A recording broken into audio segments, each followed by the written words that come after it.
to 3 championships in the 50s, but he entered pro football as a first-round pick for the Bears in 1948. Bobby Layne was drafted by the Pittsburgh Steelers, and George Halas acquired his rights. And the Bears had Bobby Layne, the unquestioned best quarterback in college football, but they also still had Sid Luckman on the team. Bobby Layne was the one, that sort of sold him off the story of George wanted to get some money, so they sold him to somebody else, and turned out to be not so bad. They spent the next 10 years looking at him over in Detroit.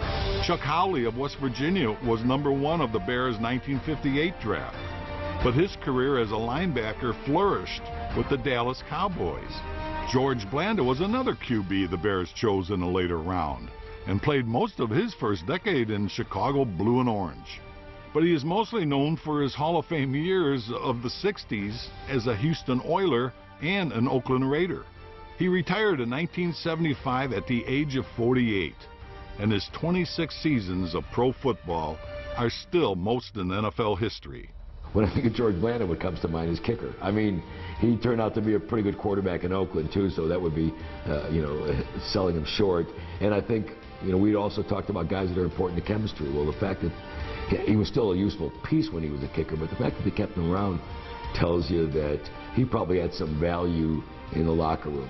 Throughout the 60s, professional football was a booming business for 2 different leagues. The long-established National Football League was suddenly in a heated competition with a new rival, the American Football League.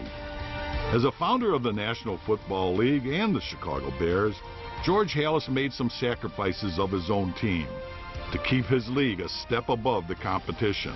Some of the history here with George Halas is he's an interesting figure who weaves through some of these things, picking Don Meredith to make sure that he would be available for the Cowboys, because at that point they're also competing with the AFL.